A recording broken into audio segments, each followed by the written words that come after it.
Shalom, selamat pagi, salam sejahtera bagi kita semua. Bapak Ibu, saudara-saudara yang terkasih dalam Tuhan, dimanapun Anda berada saat ini, mari sama-sama kita mau menaikkan pujian, pengagungan kita kepada Tuhan. Sebab Dia Allah yang layak kita tinggikan, Dia Allah yang layak kita sembah. Sebab Dia yang layak terima segala pujian, terima segala hormat dan pengagungan. Haleluya, Engkau yang layak Tuhan, Engkau yang layak Tuhan. Haleluya.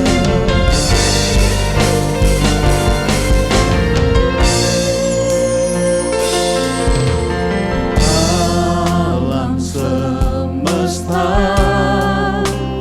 melukiskan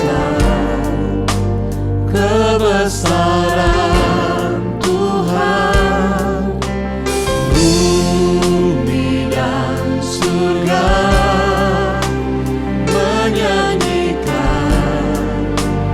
kemuliaan nama-Mu. Hosana,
muliakan Tuhan. Kau yang layak, Kau yang layak Tuhan. Kau yang layak, Kau yang layak Tuhan. Haleluya, haleluya. Kami muliakan nama-Mu Tuhan. Kami muliakan nama-Mu Yesus. Sebab Engkau yang layak Tuhan. Sebab Engkau yang layak Tuhan. Haleluya, haleluya. Haleluya. Haleluya. Haleluya. Terpujilah nama-Mu Tuhan. Terpujilah nama-Mu Tuhan. Terpujilah nama-Mu Tuhan. Haleluya. Yesus Tuhan, Kau yang layak Tuhan. Kau ditinggikan Tuhan. Kau dimuliakan selamanya Tuhan. Kau dimuliakan Tuhan. Haleluya, haleluya. Haleluya. Haleluya. Terima kasih Tuhan, terima kasih. Kiranya Engkau berkenan atas ibadah kami pagi hari ini Tuhan. Terpujilah nama-Mu Tuhan, terima kasih Tuhan. Segala pujian, hormat dan pengagungan kami hanya kepadamu Bapa. Di dalam nama Tuhan Yesus Kristus kami mulaikan ibadah kami pagi hari ini. Haleluya. Amin. Puji Tuhan. Kita percaya bahwa kita adalah orang-orang yang dipilih oleh Tuhan. Kita dipanggil untuk menyatakan kemuliaan-Nya. Sebab itu mari sama-sama kita memuji Dia. Sebab Dia yang telah memilih kita untuk menyatakan kemuliaan-Nya bagi bangsa-bangsa. Haleluya.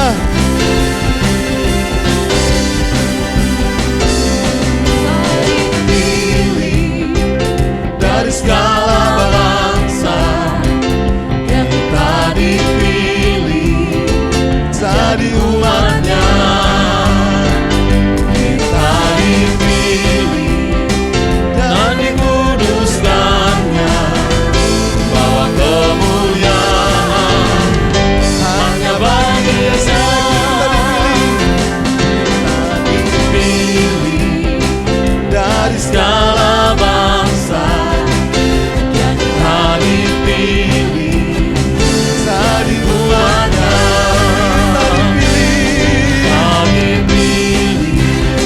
Dan dikuduskan-Nya, bawa kemuliaan bagi Dia. Amin. Terimalah kemuliaan dan hormat kami. Terimalah sembah kami, puja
Kami membawa bangsa kami bagimu Tuhan. Kami rindu lawatanmu Tuhan bagi bangsa kami. Amin. Ku punya visi bangsa ini, ku punya mimpi untuk negeriku. Satukan hati dan berdoa, oleh iman bangkitlah negeriku. Ku punya visi, ku punya visi untuk bangsa ini, ku punya mimpi untuk negeriku. Satukan hati dan berdoa, oleh iman bangkitlah negeriku. Setiap lutut bertelut menyembahmu, setiap lidah mengaku Kaulah Tuhan. Bukalah pintu surga, urapi doaku, lawanlah bangsa dan negeri kami. Ku punya visi untuk bangsa ini, ku punya mimpi untuk negeriku. Satukan hati, satukan hati dan berdoa, oleh iman bangkitlah negeriku.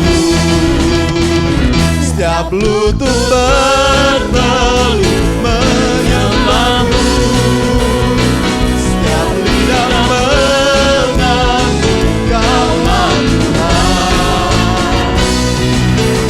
Bukalah pintu surga, urapi doaku, lawanlah bangsa dan negeri kami. Setiap lutut bertelut, setiap lutut bertelut menyembahmu, setiap lidah mengaku Kaulah Tuhan. Bukalah pintu surga, urapi doaku, lawanlah bangsa dan negeri kami. Lawanlah Tuhan, lawanlah bangsa dan negeri kami. Lawanlah bangsa dan negeri kami. Haleluya, terpujilah namamu Tuhan. Terima kasih Tuhan. Tiba saatnya kami mau mendengarkan firman-Mu Tuhan. Hanya Engkau satu-satunya yang menjadi penolong kami. Engkau satu-satunya yang menjadi sumber kekuatan, pengharapan kami Tuhan. Terima kasih Tuhan, terima kasih Tuhan.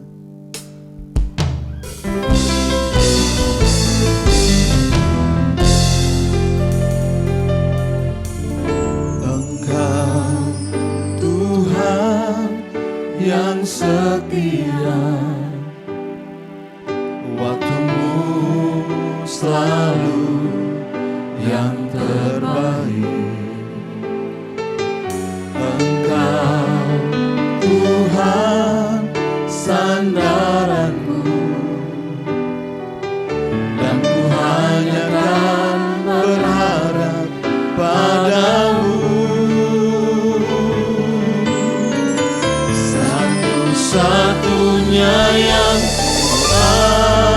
andalkan, satu-satunya yang percaya. Engkau sumber kekuatan, sumber pengharapan, sumber kedamaian.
Terima kasih Tuhan.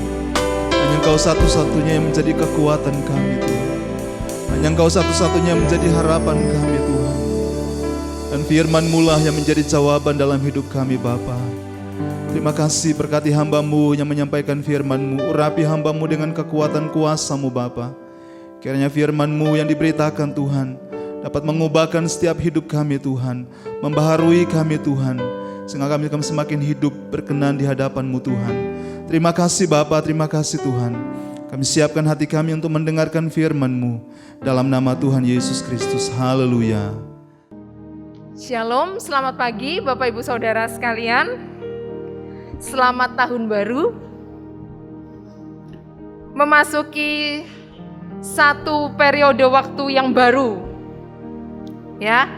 Biasanya kalau kita ganti tahun baru, macam-macam ya modelnya kita merayakannya ya. Ada yang kalau tahun baru semuanya diganti jadi baru, gitu ya. Catnya diganti baru, kordennya ganti baru, semuanya pokoknya dibaruin gitu ya. Tapi jangan ganti pasangan baru ya Bapak Ibu ya.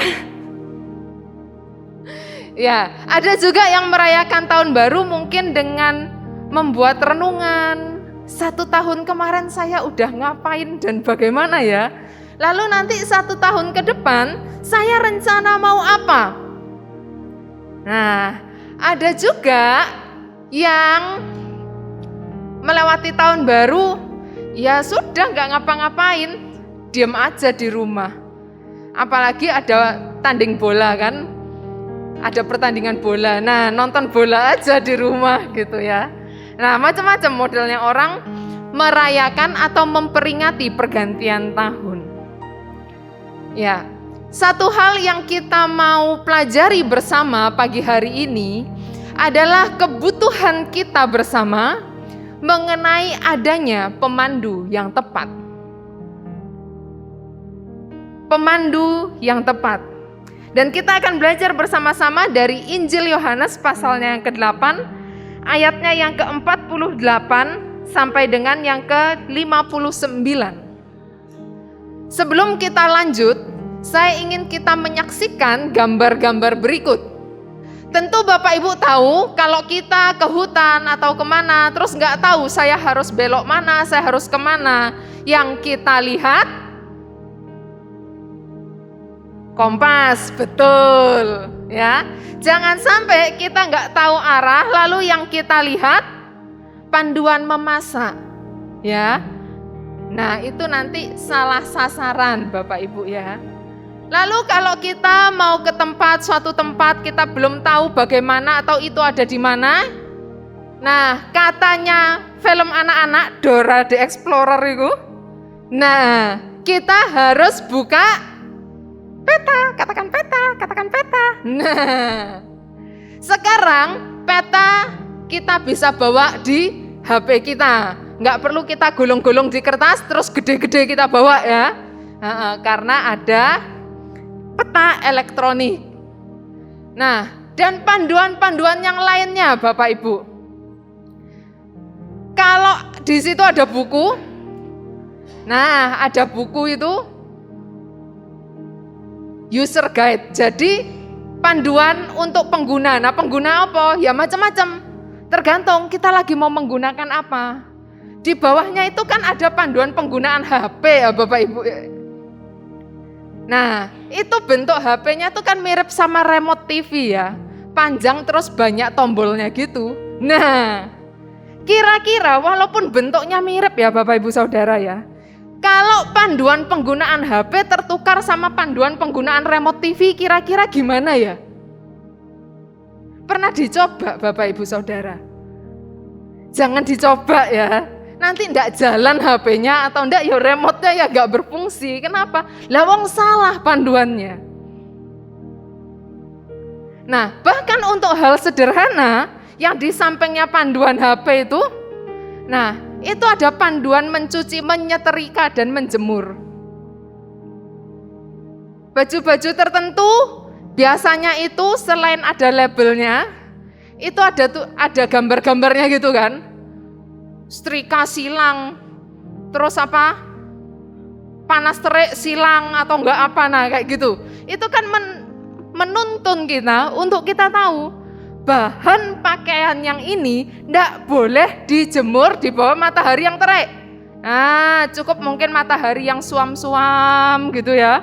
Kemudian kena angin, nah dia sudah bagus. Ada yang mesin cuci coret, ada yang sikat coret, loh macam-macam. Kenapa? Mungkin kalau disikat nanti jadi berbulu bahannya, ada yang begitu. Tapi ada yang bebas saja, mau disikat kayak mau dimasukin mesin cuci kayak mau diapain kayak, ya pokoknya dicuci bersih ya sudah selesai. Nah ada juga yang begitu, maka nggak ada yang dicoret-coret gitu. Nah kurang lebih dari itu Bapak Ibu Saudara, kita bisa mengetahui bahwa pentingnya panduan yang tepat kita pertemukan dengan apa yang mau kita lakukan. Itu sangat mempengaruhi bagaimana kemudian kita melakukan apa yang mau kita lakukan. Jangan sampai karena kita nggak lihat panduan yang tepat, kain atau pakaian yang seharusnya itu nggak boleh disetrika. Gampangnya gini aja, handuk itu, sebagian besar anduk, bahan handuk, itu sebenarnya nggak boleh disetrika. Nanti jadi kasar bulu-bulunya. Tapi sebagian kita, sebagian besar mungkin, handuk itu selalu kita setrika, betul? Nah, ini kalau bapak-bapak nggak tahu mungkin ya, karena yang biasanya gini-gini ibu-ibu gitu. Biasanya kita setrika, kenapa? Yo biar gak lecek, biar enak dilihat, sama saya juga nyetrika Bapak Ibu Saudara. Anduk saya setrika. Belakangan baru saya tahu, loh ternyata bahan anduk bulu-bulu gitu tuh gak boleh disetrika. Nanti anduknya cepet kasar. Nah itu panduan Bapak Ibu Saudara. Lalu bagaimana dengan panduan hidup kita?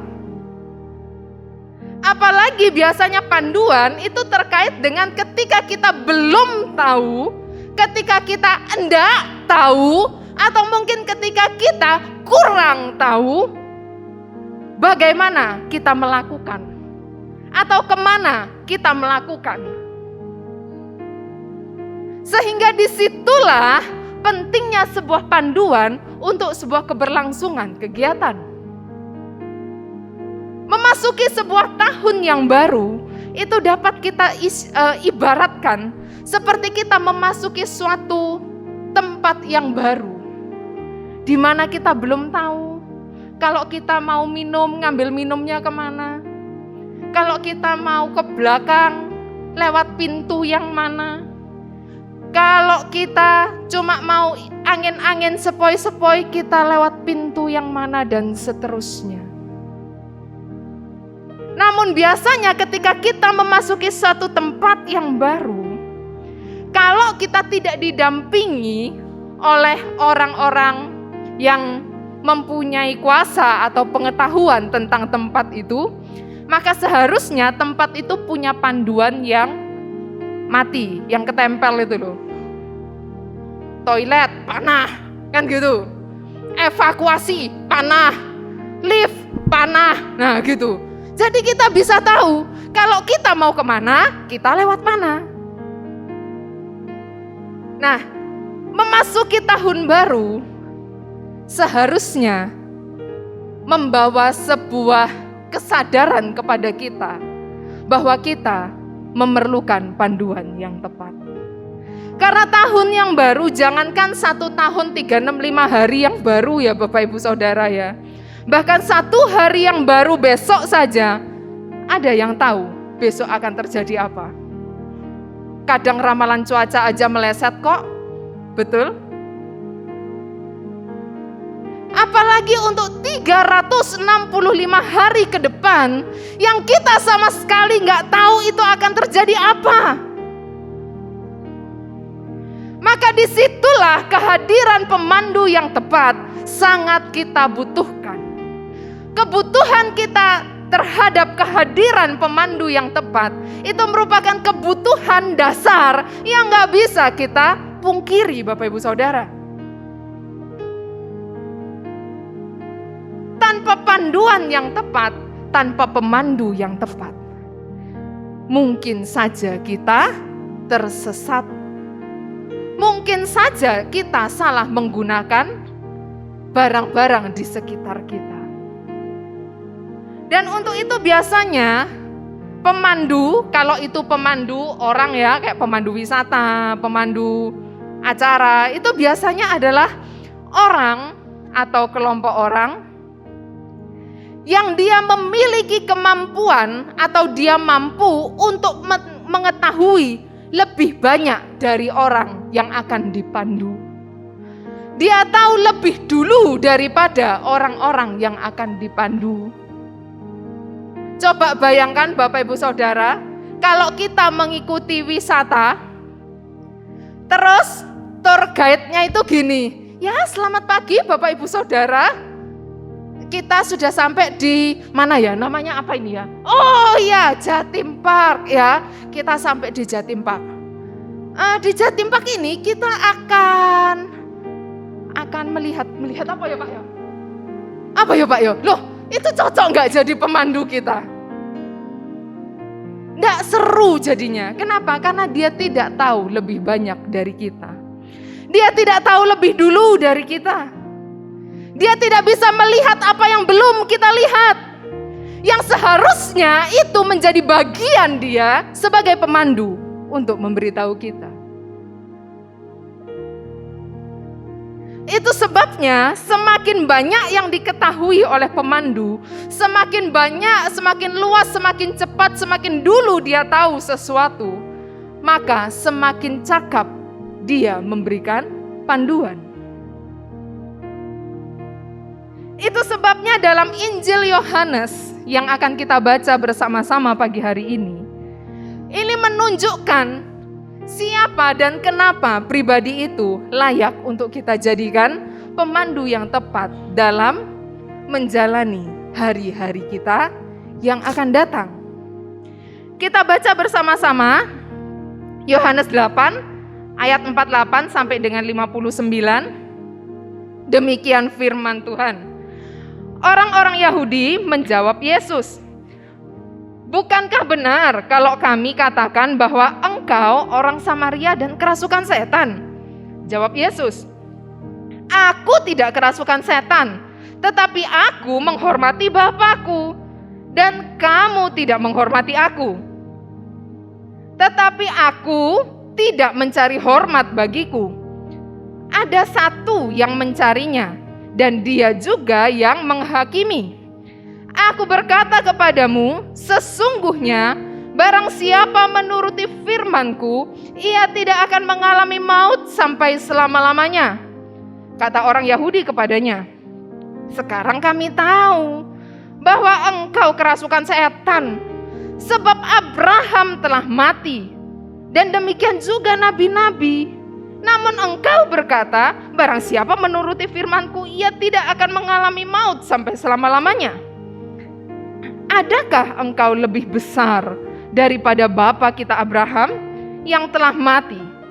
Nabi-nabi pun telah mati. Dengan siapakah engkau samakan dirimu?" Jawab Yesus, "Jikalau aku memuliakan diriku sendiri, maka kemuliaanku itu sedikit pun tidak ada artinya. Bapakku lah yang memuliakan aku. Tentang siapa kamu berkata, Dia adalah Allah kami, padahal kamu tidak mengenal Dia, tetapi aku mengenal Dia. Dan jika aku berkata, aku tidak mengenal Dia, maka aku adalah pendusta sama seperti kamu. Tetapi aku mengenal Dia, dan aku menuruti firman-Nya. Abraham bapamu bersukacita bahwa ia akan melihat hariku, dan ia telah melihatnya, dan ia bersukacita." Maka kata orang-orang Yahudi itu kepadanya, "Umurmu belum sampai 50 tahun, dan engkau telah melihat Abraham?" Kata Yesus kepada mereka, "Aku berkata kepadamu, sesungguhnya sebelum Abraham jadi, aku telah ada." Lalu mereka mengambil batu untuk melempari dia, tetapi Yesus menghilang dan meninggalkan bait Allah. Puji nama Tuhan, Bapak Ibu Saudara. Sebelum kita mengupasnya satu persatu, saya ingin kita fokus kepada ayatnya yang ke-58. Aku berkata kepadamu, sesungguhnya sebelum Abraham jadi, aku telah ada. Dalam beberapa terjemahan yang lain, kalimat ini begini, sebelum Abraham ada, aku telah ada. Dalam nuansa penulisan aslinya, maka Abraham ada dengan aku telah ada. Ini kalau bahasa Indonesia sama ya Bapak Ibu Saudara ya. Abraham ada, aku telah ada gitu. Tapi dalam penulisan aslinya, dua kalimat ini atau dua frase ini memiliki muatan makna yang berbeda. Ketika dikatakan sebelum Abraham ada, maka ada yang dimaksud ini adalah keberadaan sebuah pribadi memasuki sebuah dimensi yang namanya waktu dan ruang.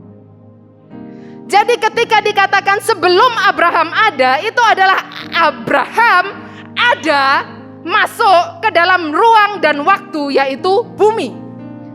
Namun ketika dikatakan aku telah ada, ini merupakan suatu pernyataan yang erat kaitannya dengan pernyataan di Perjanjian Lama, akulah aku. Dan frase akulah aku ini merupakan frase yang erat kaitannya dengan sebuah keberadaan pribadi yang bukan memasuki ruang waktu, bukan memasuki dimensi waktu, dimensi tempat dan sebagainya. Namun di luar itu, maka ketika dikatakan aku telah ada, muatan kata ini bernuansa keberadaan yang dari kekal sampai kekal. Dia tidak masuk ke dalam waktu, dia tidak dikuasai waktu, dan dia tidak tunduk di dalam waktu itu. Dia tidak dikuasai ruang dan dia tidak tunduk terhadap ruang. Sebab sedianya akulah aku adalah eksistensi yang kekal. Jadi ketika Abraham ada, ini sebenarnya menunjukkan bahwa Abraham ada dan terbatas. Namun aku telah ada, aku ada dan tidak terbatas.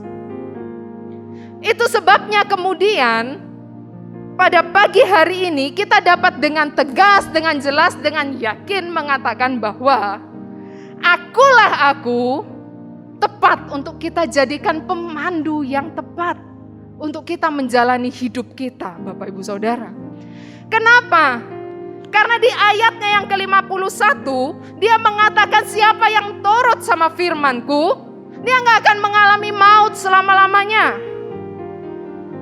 Salah satu implikasi, salah satu makna terkait dari keberadaan Yesus yang kekal adalah firman-Nya juga kekal.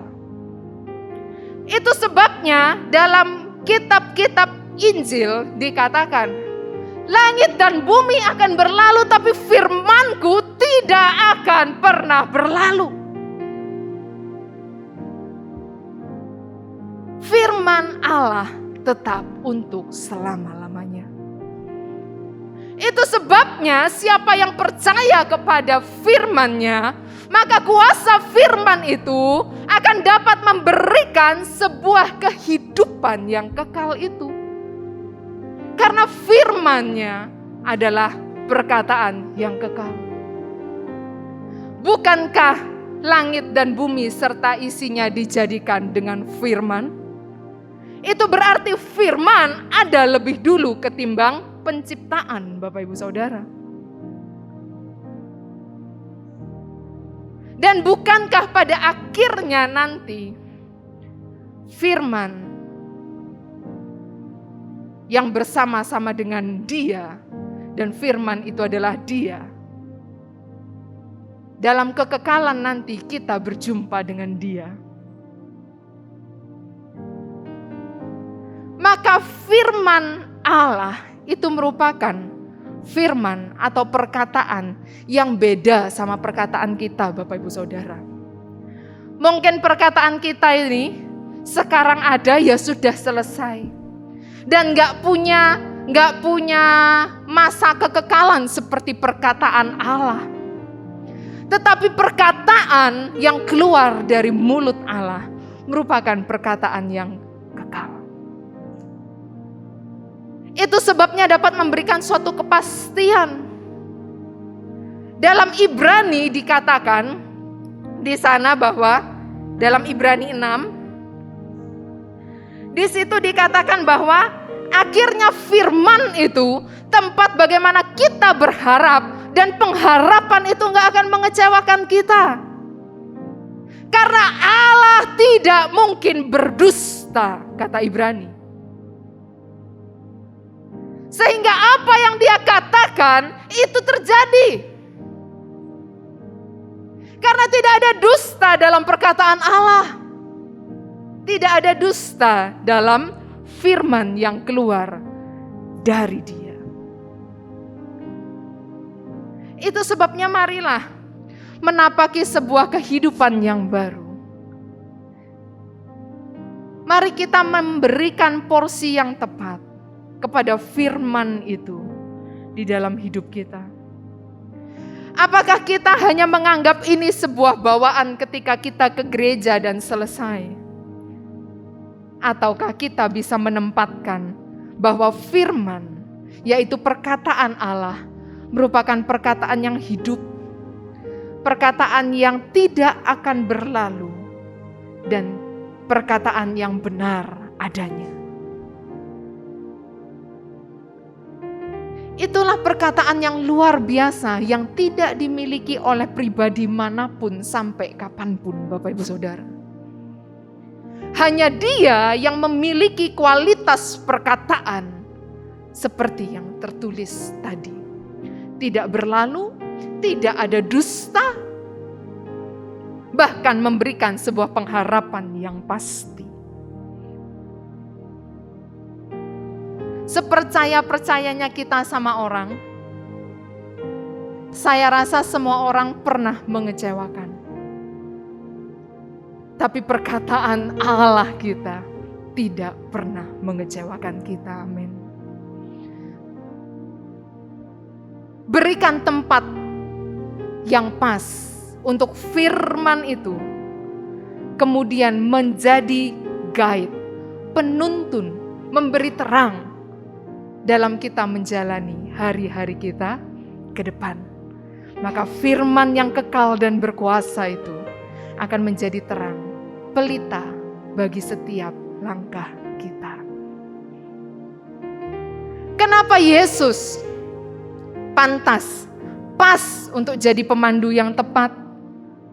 Karena tarikan makna yang lain di balik keberadaannya yang kekal itu tadi, yang ada itu berarti bahwa bukan hanya firman-Nya yang kekal, tapi kekuasaan dan pemerintahan Allah kita itu merupakan suatu kekuasaan yang kekal.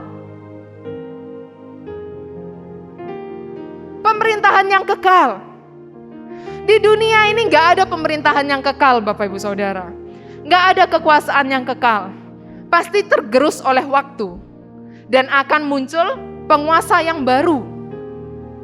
Akan muncul pemerintahan yang baru. Di semua negara begitu pasti. Nggak usah negara, Pak RT, Pak RW kan juga begitu ya. Oh enggak, Pak RT saya tuh dari zaman orang yang muda sampai sekarang tua ya tetap Pak RT. Ya enggak apa-apa. Tapi mohon maaf permisi, suatu saat beliaunya kan akan tutup usia ya. Nah, Pak RT-nya akan ganti itu, gitu. Nah, maksudnya gitu. Kekuasaan, pemerintahan, gak ada yang bisa kekal, Bapak Ibu Saudara. Kecuali kekuasaan dan pemerintahan Allah kita, Yesus Kristus. Karena keberadaannya Allah yang kekal, yang tidak dipengaruhi oleh ruang dan waktu, namun dia berdiri sebagai eksistensialisme yang kekal dari semula sampai selamanya. Dari selamanya sampai selamanya. Dia yang mengadakan dan dia yang mengakhiri. Bahkan ketika segala sesuatu berakhir, dia tidak berakhir.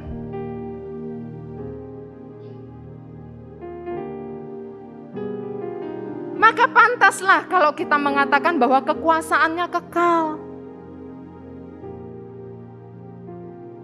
Kalau kita memiliki pemandu yang memiliki kekuasaan yang begitu kekal dan besar, Bapak Ibu Saudara. Bukankah betapa terjaminnya perjalanan kita?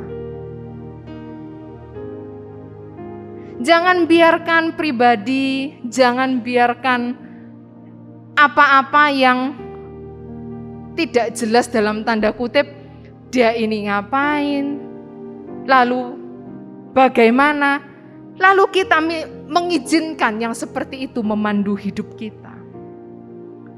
Tapi mari izinkanlah Dia Allah yang memiliki kekuasaan yang tetap, yang konsisten. Dalam Mazmur dikatakan apa? Dia itu semua yang ia katakan, semua titahnya itu keadilan, kebenaran, dan itu tetap kokoh.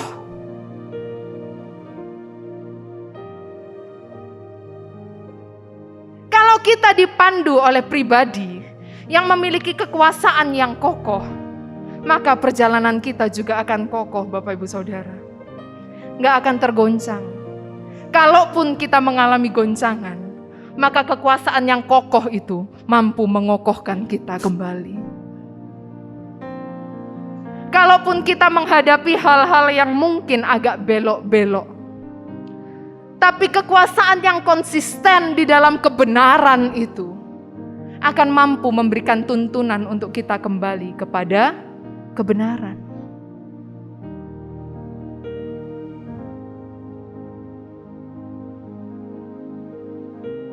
Yang terakhir, selain firman-Nya kekal, kekuasaannya kekal, hikmat dan pengetahuan Allah itu kekal. Waktu orang Yahudi tanya, lah umurmu aja belum 50 tahun. Lah kok bisa kamu bilang kamu ketemu Abraham? Kita tahu bersama, umur Yesus jangankan 50 tahun, 40 tahun aja gak nyampe. Yesus melayani di bumi hanya sampai 30 tahun lebih sekian. Sekitar 33 tahun gitu. Tidak sampai sepuh Yesus melayani di bumi. Itu sebabnya ketika dia bilang, oh Abraham, bapakmu Abraham itu sudah melihat hariku dan dia bersuka cita. Gak salah. Kenapa? Gimana Abraham yang sudah tahun-tahun kemarin itu dan Yesus yang baru tahun sekarang ini, tahun sekarangnya mereka ya, bukan sekarangnya kita ya. Lah terus katanya ketemu, mengalami harinya itu dan menyaksikan itu lalu bersuka cita. Itu rodok gimana gitu Bapak Ibu Saudara. Mereka tidak memahami bahwa pengetahuan Allah terhadap keberadaan Abraham itu bukan pengetahuan yang ada di dalam lingkup ruang dan waktu di mana Yesus ada waktu itu sebagai manusia. Tetapi itu adalah sebuah pengetahuan yang dilakukan dari sudut pandang kekekalan. Ketika Dia Allah yang kekal dan berkuasa di atas segalanya, lalu Dia mengetahui kehidupan kita yang di bumi. Maka Dia katakan Dia tahu. Dalam Roma dikatakan siapa yang bisa nandingi itu hikmat dan pengetahuannya Allah? Tidak ada. Tidak ada yang bisa menyelami itu. Luar biasa kekayaan hikmat dan pengetahuan Allah.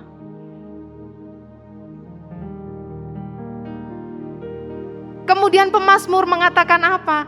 Aku mau kemanapun, Tuhan ada. Kemanakah aku dapat pergi, menjauhi roh-Mu Tuhan. Ku berlari mendaki ke langit, namun Engkau ada di sana. Mazmur 139.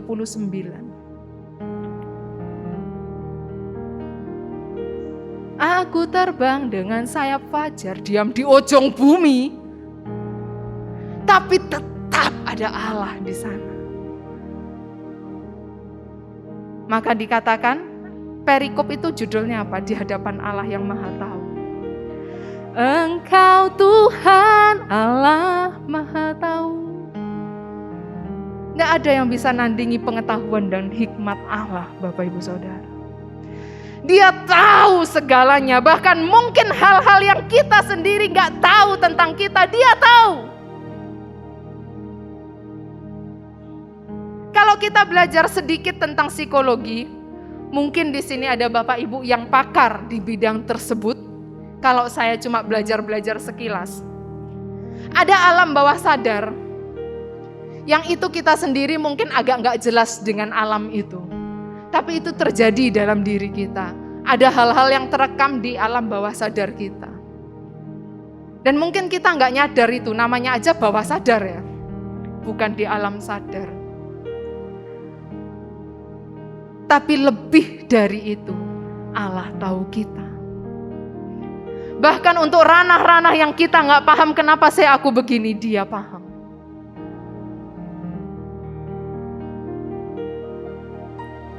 Gak ada yang bisa tandingi pengetahuan Allah, hikmat Allah.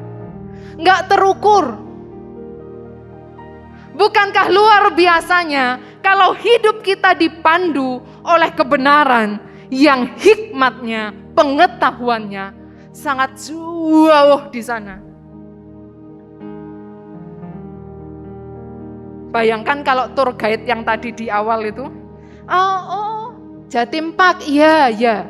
Nanti kalau di sini bisa lihat apa ya? Apa ya Bu? Ada yang tahu ya di sini bisa lihat apa? Loh nggak usah jadi tour guide kan gitu. Nggak tahu. Lah ya jangankan mau ngasih tahu mau lihat apa. Jangankan memandukan biasanya kalau apalagi ke misalnya wisata-wisata yang ada alam terbuka dan ketemu hewan-hewan yang agak gimana gitu. Kan pemandunya yang harus ngasih tahu. Kita akan memasuki area binatang apa gitu. Jangan keluarkan jari Anda, tutup jendela, dan sebagainya. Lah kalau tour guide-nya ini enggak tahu Bapak Ibu Saudara. Lah semua begitu masuk sana awe-awe apa? Lambai-lambai gini. Lah kan yo bahaya semua itu. Satu rombongan itu. Tapi hikmat dan pengetahuan Allah tidak secetek itu Bapak Ibu Saudara. Bahkan lebih dan lebih di atas semua yang dapat kita ukur.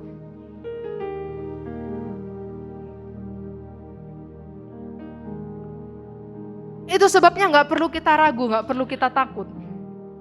Untuk menyandarkan hidup kita, diri kita kepada Dia yang sudah ada sejak kekal sampai kekal.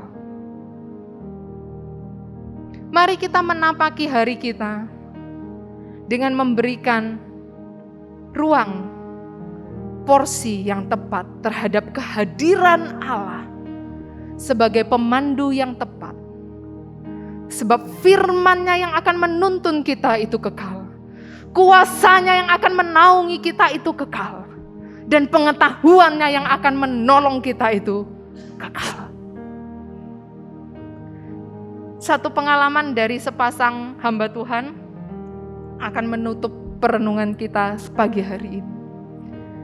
Suatu ketika sepasang hamba Tuhan ya, yang wanita beliau melayani di suatu tempat, diutus melayani ke suatu tempat yang agak susah daerahnya.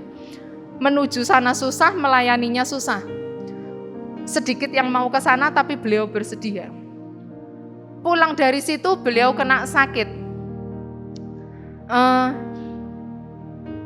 Cacar Singapura apa campak Singapura gitu ya. Pokoknya itu ya. Dan sakitnya itu badannya sakit semua, gak cuma merah-merah tok, gak cuma gatal-gatal tok, badannya tuh sakit, gak enak. Setelah itu, sudah berlalu, waktu dia mengalami itu, dia jujur dan dia berkata, Tuhan, aku lo sudah mau pergi ke situ kok aku pulang oleh-olehnya sakit yang kayak begini. Mungkin hari itu dia sedikit protes. Tetapi beberapa tahun berikutnya, ketika dia mengandung, kemudian suaminya pergi pelayanan. Waktu suaminya mau pulang, suaminya tuh badannya gak enak. Sama merah-merah dan sebagainya. Waduh, aku daripada pulang dulu mending cek ke dokter dulu. Karena kalau aku pulang ketemu sama istriku yang lagi mengandung. Kalau ini penyakit yang menular takutnya kasihan janinnya. Dia periksa ke dokter dan suaminya ini dikatakan sedang sakit yang sama kayak istrinya yang berapa tahun lalu itu. Yang suaminya nggak tahu kalau istrinya pernah sakit itu dulu. Penyakit itu selayaknya campak pada umumnya ya. Kalau udah sekali kena, nggak kena lagi. Nah, tapi kalau itu kena ke orang hamil, itu bahaya. Kemudian dokternya mengatakan, loh nanti di rumah bapak ini ketemu siapa? Loh enggak, saya enggak tinggal sama banyak orang, cuma sama istri saya memang lagi mengandung. Oh disarankan jangan pulang. Bahaya. Loh terus gimana ini? Ya bapak nginep aja di mana? Telepon, mas saya enggak jadi pulang. Loh kenapa? Kata dokter, saya ini badannya gini. Yang tak rasakan gini. Katanya dokter saya sakit ini dan bahaya kalau saya ketemu sama kamu nanti ketularan dan sebagainya. Lalu istri berkata, pulang Pak. Nggak usah khawatir, tak rawat sampai sembuh. Aku dulu berapa tahun lalu istrinya yang ingat pernah kena sakit itu. Dan bukankah itu cuma kena satu kali? Orang yang udah pernah kena punya imun yang kuat untuk ngelawan virus apa-apa ya kalau campak itu ya. Itu. Jadi nggak kena lagi. Nggak kena lagi. Hari itu, ketika beliau menyaksikan pertolongan Tuhan itu, beliau mengatakan apa? Tuhan siapkan jawaban untuk penyakit suami saya beberapa tahun di belakang sebelum suami saya sakit. Engkau Tuhan Allah Maha Tahu. Semua yang kita butuhkan, bahkan ketika kita belum tahu kalau kita akan butuh itu di depan sana, Dia sudah sediakan untuk kita bisa menghadapi hari-hari itu. Tuhan memberkati. Saya undang untuk sidang jemaat sekalian boleh berdiri. Kita naikkan pujian, Yesus pegang erat tanganku. Ku tak dapat hidup di luar kasih-Mu Tuhan. Mari mengawali tahun ini, kita awali dengan kita berseru kepada Allah. Bahwa hanya dengan tangan yang kuat itu yang memegang kita. Tangan yang kekal itu, maka kita cakap melewati hari-hari kita ke depan. Haleluya Yesus. Yesus pegang erat tanganku, ku tak dapat hidup di luar kasih.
kekuatan kami. Kami mampu menghadapi hari-hari. Haleluya Yesus. Amin. Amin. Engkau alasan selamaku hidup. Engkau alasan selamaku hidup. Haleluya, haleluya, haleluya Yesus.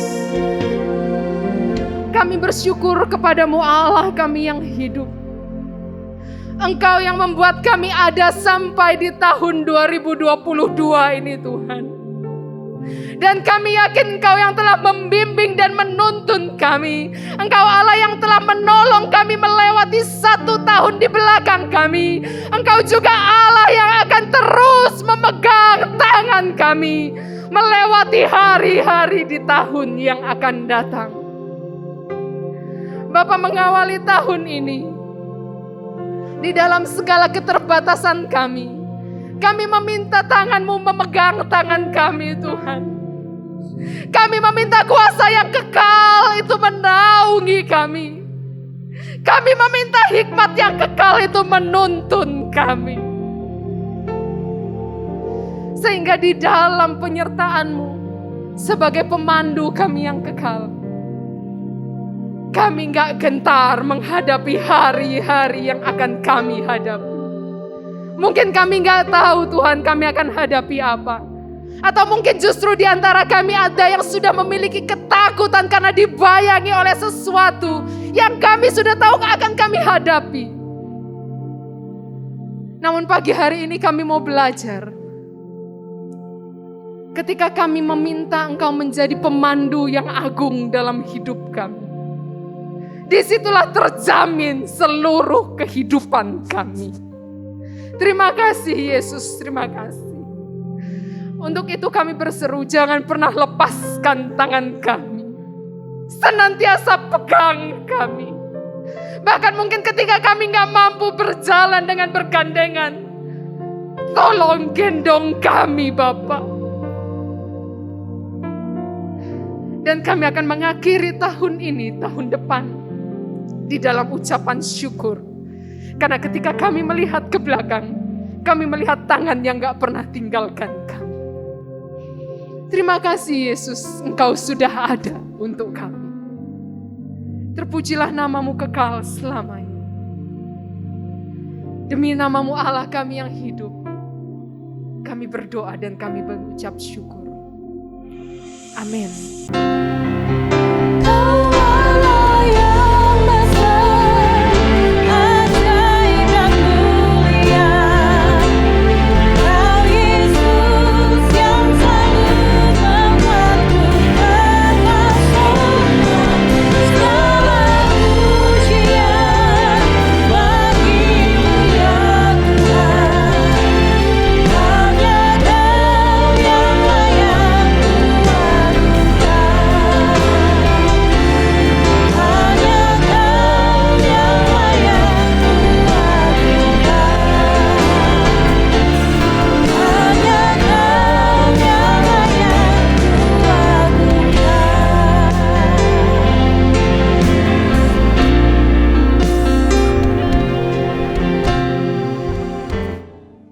Ya Tuhan, hadirat-Mu tetap menyertai mereka untuk memberkati setiap rumah tangga mereka, seluruh anggota keluarga mereka.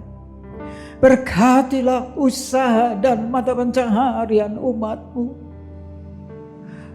Berkatilah roti dan air mereka. Berkatilah umat-Mu ini dengan kekuatan dan kesehatan. Sesungguhnya Engkau sangat mengasihi umat-Mu. Seluruh umat-Mu ini ada di dalam telapak tangan-Mu. Dan tak seorang pun dapat merampas mereka, domba-domba-Mu ini dari dalam tangan-Mu. Hamba-Mu berdoa, bawalah seluruh sidang jemaat-Mu ini semakin hari semakin dekat kepadamu, semakin mengasihi Engkau ya Tuhan, sehingga mereka boleh tiba di puncak bukit kesucian-Mu dan memandang wajah-Mu yang indah. Kini sidang jemaat yang dikasihi Tuhan, Allah yang kekal adalah naungan-Mu, dan lengannya yang abadi menopang Engkau. Tuhan memberkati Engkau dan melindungi Engkau. Tuhan menyinari Engkau dengan wajah-Nya, serta memberikan Engkau kasih karunia. Tuhan menghadapkan wajah-Nya kepadamu dan memberikan engkau damai sejahtera di dalam berkat nama Tuhan Yesus Kristus. Amin. For thine is the